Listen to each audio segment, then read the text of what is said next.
सच्ची दौलत। क्या हुआ आंटी? लगता है आपकी तबीयत ठीक नहीं है।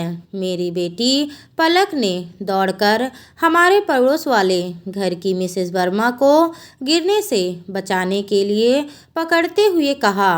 वे अस्वस्थ सी लग रही थी और शायद सिर चकराने के कारण वे असंतुलित होकर गिरने वाली थी।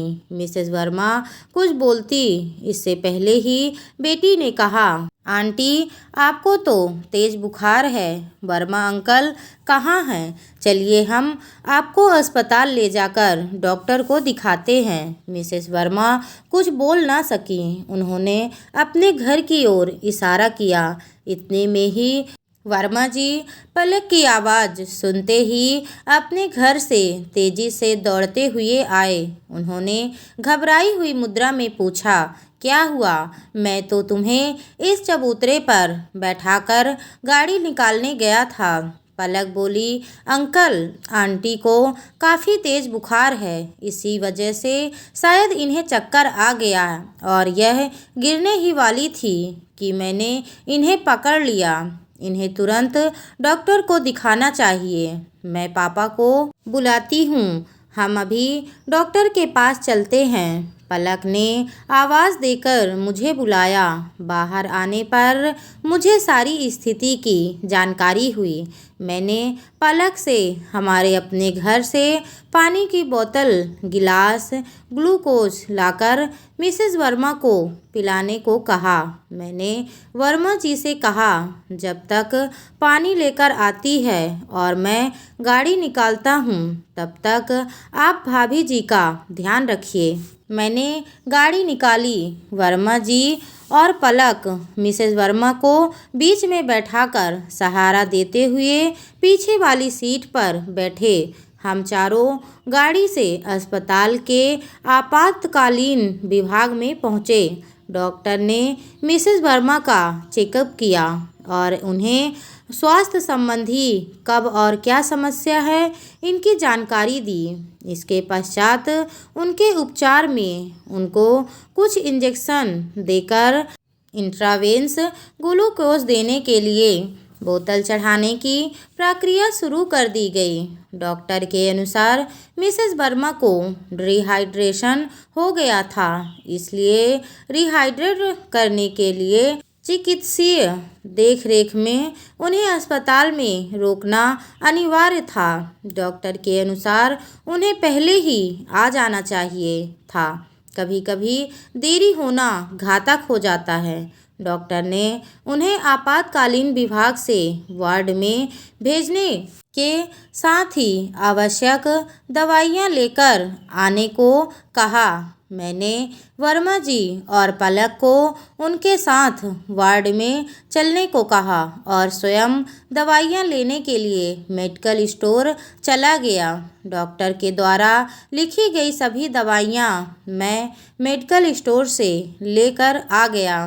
पलक मिसेस वर्मा के बेड के पास स्टूल पर बैठ गई। स्टाफ नर्स ने इशारे से मरीज के पास सिर्फ एक व्यक्ति को छोड़कर बाकी लोगों को बाहर जाकर बैठने को कहा ताकि वार्ड में भीड़ भाड़ ना हो। वर्मा साहब हमारे पड़ोसी थे। उनको और उनकी पत्नी को अपनी अमीरी पर बड़ा ही गर्व था। हमारे साथ वाले परिवारों से वे बातचीत करने में अपना अपमान समझते थे। बातचीत और व्यवहार से प्रायः वे लोग यही प्रदर्शित करते थे कि उनके पास सब कुछ है और उन्हें कभी भी किसी की मदद की आवश्यकता ही नहीं पड़ेगी।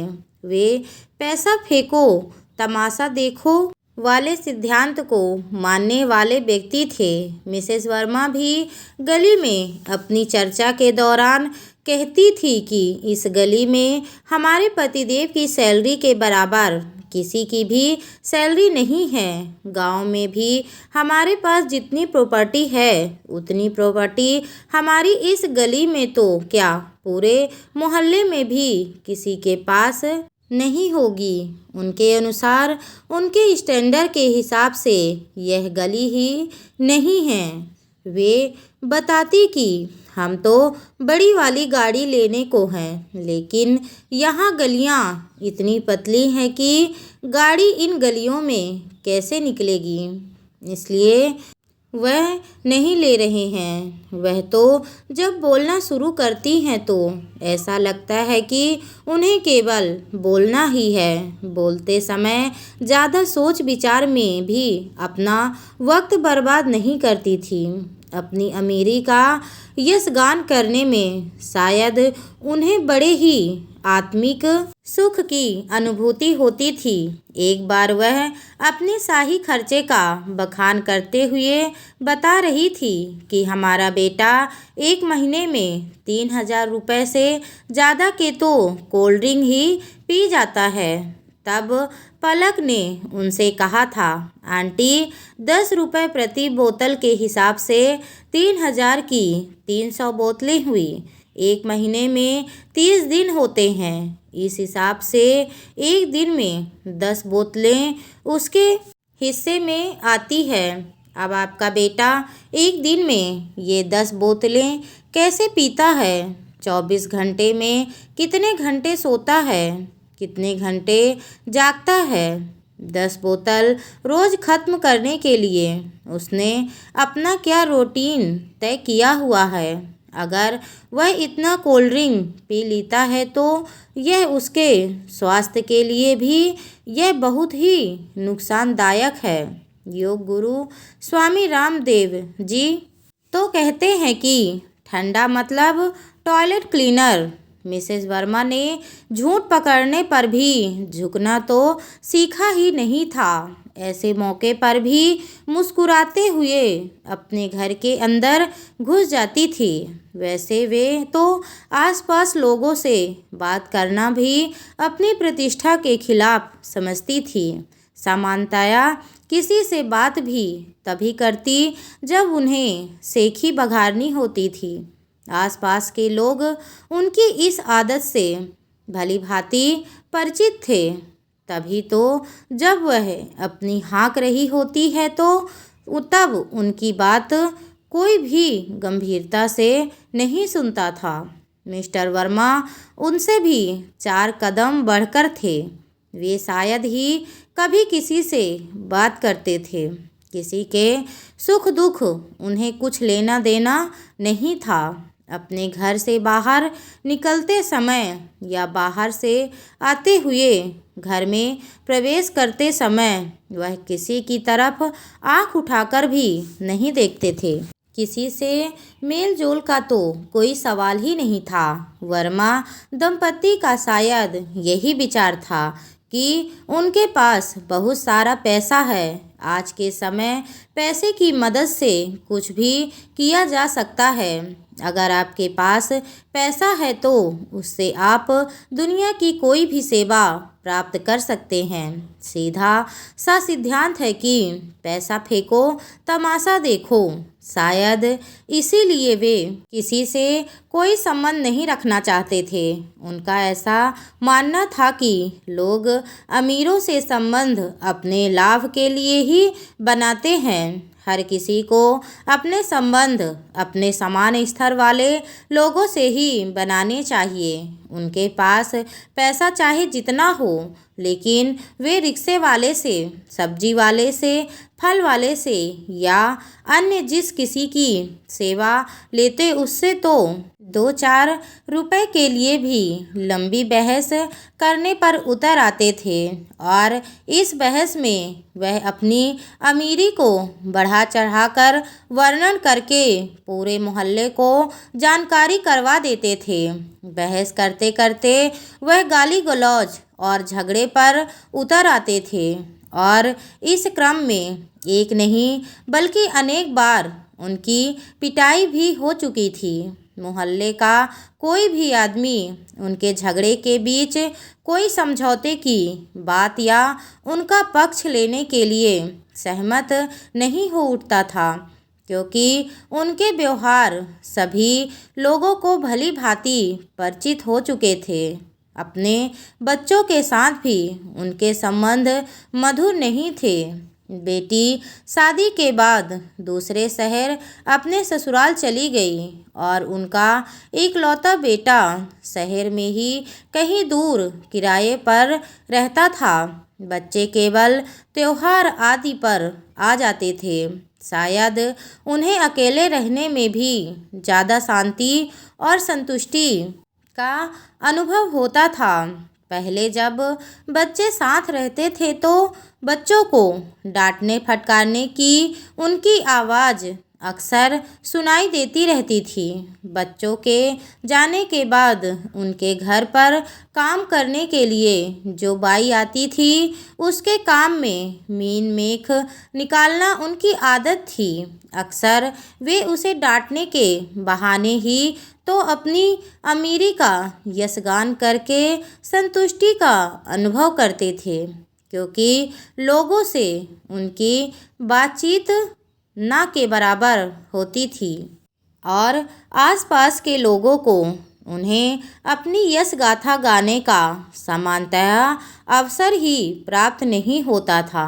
इमरजेंसी के बाहर मेरे साथ बैठे हुए वर्मा साहब आज बेहद गंभीर और गमगीन लग रहे थे। शायद उनको आत्मग्लीन का अनुभव हो रहा था। उनके चेहरे की भावना से स्पष्ट था कि वह बेहद परेशान हैं। उनके कंधे पर मैंने जैसे ही हाथ रखा तो वे फफक फफक कर रो पड़े। मैंने उन्हें धैर्य बांधते हुए कहा, वर्मा साहब, आप बिल्कुल चिंता ना करें। हम सब तन मन धन सहित आपके साथ हैं। आपको किसी भी प्रकार की चिंता करने की आवश्यकता नहीं है। भाभी जी जल्दी ही ठीक हो जाएंगी। जैसे कि डॉक्टर भी कह रहे थे कि हम लोग उन्हें सही वक्त पर ले आए हैं। देर हो जाता तो घातक हो सकता था। इतना सुनते ही तो वह फूट फूट कर रोते हुए कहने लगे कि हम दोनों का व्यवहार आप लोगों के साथ मधुर नहीं रहा, लेकिन फिर भी आपने हमारी उन गलतियों की तरफ ध्यान न देकर हमारी मदद की है। इस समय आप लोग देवताओं की तरह हमारे रूखे व्यवहार को ध्यान में दिए बिना हमारी सहायता में लग गए। हम आपके आजीवन शुक्रगुजार रहेंगे। मैंने सांत्वना देते हुए उनसे कहा, आप नाहक ही अपराध बोध लिए बैठे हैं। हम लोग तो ऐसा कभी नहीं सोचते। आजकल सभी का समय बहुत ही कीमती है। हर आदमी अपने काम में व्यस्त है। आखिर हम एक दूसरे के पड़ोसी हैं। हमारा आपका सबसे निकट का संबंध है। हमारे पड़ोसी एक दूसरे के सुख दुख में जितनी जल्दी भागीदारी निभा सकते हैं, इतना जल्दी कोई दूसरा नहीं निभा सकता। हमारा या आपका कोई निकट संबंधी जब जानेगा तभी तो आ पाएगा, और जानने के बाद भी उसे हमारे पास कितना समय लगेगा यह भी परिस्थितियों पर ही निर्भर करता है। आज हमारी समझ में आ चुका है कि आदमी का काम आदमी से ही होता है। अगर इस समय आप लोगों ने मदद ना की होती तो मैं अकेले इसे कैसे लाता, और अगर देर हो जाती तो ना जाने क्या हो जाता। इंसान की जान अमूल्य होती है। इसकी पैसे से तुलना नहीं की जा सकती है। मानवीय मूल्यों की कभी भी पैसे से तुलना नहीं की जा सकती है। वर्मा जी के मन में पश्चाताप की ज्वाला शांत नहीं हो रही थी। मैंने उन्हें इस विषय से पूरी तरह निश्चित और शांतिपूर्वक धैर्य धारण कर पूरा ध्यान भाभी जी के स्वास्थ्य की ओर लगाने के लिए कहा। जब मैंने उनसे यह जानने की कोशिश की कि इतनी गंभीर समस्या अचानक तो नहीं आ सकती, तबीयत कई दिनों से खराब रही होगी, तब उन्होंने बताया कि पिछले 1 हफ्ते से इसने काम वाली बाई को डांट कर भगा दिया है। तबीयत खराब होने के बावजूद यह काम करती रही। मेरे पास भी इसे डॉक्टर को दिखाने का समय नहीं था। आजकल बेटे से बातचीत बंद है, इसलिए उसे भी खबर नहीं की गई। पिछले 3-4 दिन से लूज मोशन आ रहा था। कल सुबह से हल्का और बाद में बुखार तेज हो गया। शाम को भी तबीयत खराब लग रही थी, पर बहुत ज़्यादा नहीं। रात में करीब 2 बजे तबीयत कुछ ज़्यादा खराब होने लगी थी, लेकिन इतनी रात में ले जाना संभव नहीं लगता था। सवेरे तक तो जो हाल हुआ उसके हिसाब से इसे मैं अकेले कैसे लाता। पलक ने जिस समय इसे पकड़ा उस समय की हालत को देखकर तो मेरे हाथ पांव ही फूल रहे थे। आज मैं यह जान चुका हूँ कि सच्ची दौलत आपसी सहयोग संबंध ही है, बाकी ये धन संपत्ति सब फिजूल है। मैंने उन्हें अपराध बोध से पूर्णतया मुक्त कराने के उद्देश्य से कहा, आप इन सब चीज़ों को भूल जाएं और बीती तहीं बिसारी के आगे ही सुध ले हूँ, क्योंकि वे क्षण जो दुख दे उन्हें भूल जाना ही श्रेयस्कार है। देखिए, वार्ड बॉय शायद हमें बुला रहा है। वर्मा साहब मेरे साथ साथ वार्ड बॉय की ओर बढ़ चले। दोस्तों, हमें इस कहानी से यह शिक्षा मिलती है कि हमें अपने आस पड़ोस वालों के साथ हमेशा अच्छे व्यवहार करने चाहिए और मित्रता बनाए रखनी चाहिए, क्योंकि हमें उनकी ज़रूरत कब पड़ सकती है ये कोई नहीं जानता है। दोस्तों, आपको ये कहानी कैसी लगी कृपया मुझे कमेंट बॉक्स में ज़रूर लिखें, और अगर ये दिल छू लेने वाली कहानी आपको पसंद आई हो तो मेरे चैनल को लाइक सब्सक्राइब करना बिल्कुल ना भूलें। धन्यवाद दोस्तों।